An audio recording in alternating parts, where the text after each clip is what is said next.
Hi there, my name is Ayelet Connell and I'm a gluten-free and paleo chef. And this is an episode of Simply Paleo with me. And today we're going to be making Tigernut flour pancakes. This is a recipe that I came up with over many years of being paleo and trying to find that fluffy texture of pancakes that my kids would enjoy. And so this is what I came up with, and they're delicious, and what's even equally important is they're super nutritious. They're made of a few different types of flours, and in the paleo realm, we're constantly having to mix alternative flours to create a really perfect and delicious texture. So that's what we've done today. So you'll be able to find the recipe in my blog at simplypaleo.com, which is paired up with this video, so you don't have to take notes, but here's the specifics. So in this bowl, I have a half a cup of Tigernut flour. Now, for those of you that are nut-free, do not worry. Tigernut is not actually a nut. It's a root vegetable. And it's a wonderful root vegetable that you can eat as a snack, or you can have it as a flour in a blend for other things. But one of the most wonderful aspects of Tigernut is that it is a really healthy resistant starch, and it's actually prebiotics, which means it's food for our microbiome, for the good flora in our gut. So when we eat tiger nuts and Tigernut flour, we're essentially providing food to help create a healthier gut flora. So there's a half a cup of this in here, and there's also a quarter cup of cassava flour. Now, cassava flour is a very common flour that you use in paleo cooking and baking because it's also grain-free. It's made out of the cassava root. Now, some of you are familiar with tapioca starch. Well, tapioca starch is actually the starch that is extracted from the cassava root. So cassava flour is the flour of the whole root. And it's fantastic. On its own, it makes certain things really well, like soft tortillas, but paired with other things, it's a really helpful and important ingredient to create even an all-purpose type of flour. And then the last flour ingredient is a quarter cup of arrowroot. Now, arrowroot is also a root vegetable and is an alternative flour that's grain-free. And it's fantastic. It has a little bit of a sweet sort of vanilla undertone, so it's a helpful flour also to use when you're making things that are sweet, but it's also great for thickening soups and creating a roux and that sort of thing. So those are the three flours that I have in here. I also have a teaspoon of baking soda, which will help to create that fluffy texture, and a pinch of sea salt, because a little bit of salt makes everything sweeter when you're baking, because I think it creates more of a robust flavor profile. So I've just used a whisk to mix them together so that it's incorporated, and I'm going to set it aside. And now what I'm going to do is create my liquid mixture. And so I've got here a measuring cup. I'm going to put in a half a cup of milk substitute, and I'm choosing to use hemp milk. And hemp milk is actually a milk that's made out of hemp seeds. This is a great version. What I like about hemp milk is it's not a nut for people that are nut sensitive, and we have some nut sensitivities in my family, but it has a thicker consistency similar to nut milks. Coconut milk is a great option as well, but in my family we have a coconut sensitivity.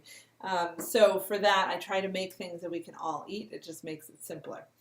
So this is hemp milk, and keep in mind when you buy your milks, you want to make sure they're unsweetened and preferably unflavored, because then you can use it for sweet and savory dishes. So this is unsweetened and original flavored hemp milk, and I have a half a cup of it here. And then I'm also going to put in a teaspoon of vanilla extract, and I try to find vanilla that doesn't have added sugar. So this is a great one. It's from Whole Foods, but there's lots of different versions, and some of them are going to be even more robust flavored than others. That is one of my favorite smells, I tell you. Vanilla, I love it. So that's a teaspoon of vanilla extract. And then what we're going to do is put in 2 eggs, which helps to add some protein to these pancakes. If you're trying to do the autoimmune paleo protocol, the AIP program, then you can substitute the eggs with, or replace them with, you could use a banana. If you're doing seeds and you're sort of moving out of the AIP but able to eat seeds, and you could use chia seed or flax seed substitute for eggs.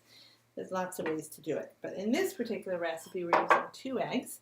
And what we're going to do is we're going to just whisk it up. And while I'm doing this, I'm going to actually turn on the induction heat, which means I'm going to have to talk a little bit louder. And I'm going to put it on medium heat. And I'm using a cast iron skillet. I love to use cast iron. I pretty much do everything in the cast iron these days. It creates a little bit more of a rustic flavor and texture to things, which I really enjoy, but it's not required. You can make these pancakes in a stainless steel skillet. Just make sure you have enough oil in there. Or you can use a non-stick that's more of a ceramic type, but make sure and stay away from the Teflon non-sticks, because if they scrape it all, it can really leach all kinds of metals and garbage into your body that is sort of counterproductive when you're trying to eat in a really healthy way.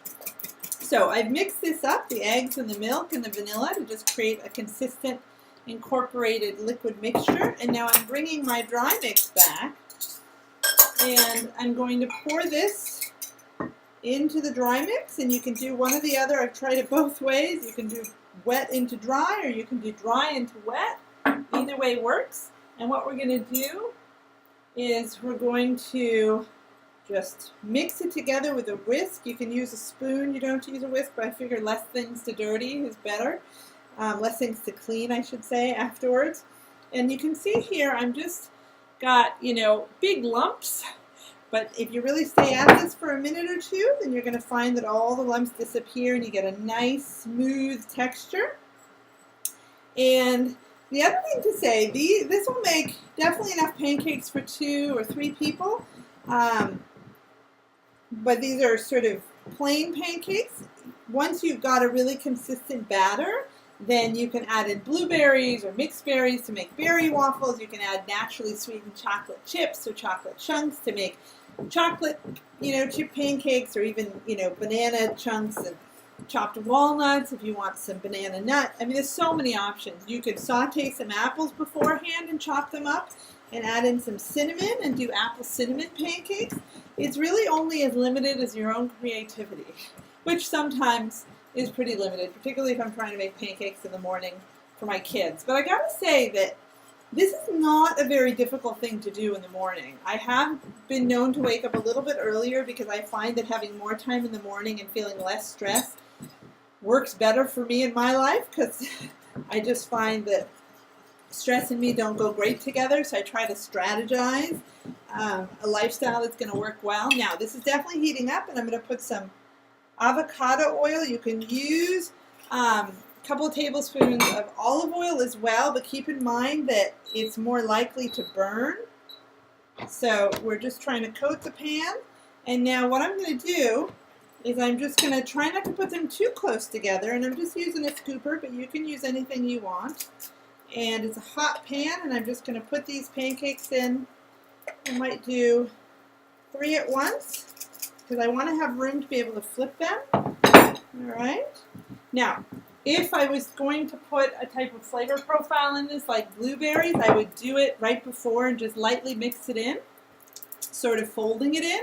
And I've got my spatula ready, and what I'm doing is I'm waiting for bubbles to show up, lots of bubbles, and then I'm just going to flip it over. I really don't want to flip it more than once. So I'm waiting for the bubbles to show up, and then I'm going to flip it, and then I'm going to, once it cooks through, I'm going to do another 3. And that's kind of the way it works. We're going to do that, and I'm just going to check these, make sure that the pan is oiled, especially when you do a cast iron. There's 1, there's 2, and there's 3. Now I'm just letting them cook through, and then we're going to put them on our plate here, and then we're going to give them a taste test. And these pancakes are so wonderful because they're fluffy. They're not dense, they're not dry, they're delicious. But normally in the mornings I'll make pancakes for the kids at least a few times a week, because it really is simple if you have all the ingredients ready. If you have the cassava and the tigernut and the arrowroot there, it's quick putting 3 things together, a pinch of salt, and a little bit of baking soda, mix it up, add a couple eggs, some milk, all in one bowl, and you're good to go. And then it's just so quick if you have, a skillet already heating up. My kids love having a healthy breakfast, and I love feeding them a healthy breakfast. So these are getting nice and cooked, and you can see kind of the coloring. But I'm just going to let them sit. And sometimes I'll take the spatula and just push gently down. I don't want to unfluff them, so to speak, but I just want to make sure that it's cooked through. So this might take 3 to 4 minutes per side. It doesn't take very long, especially if the cast iron or the skillet is heated well.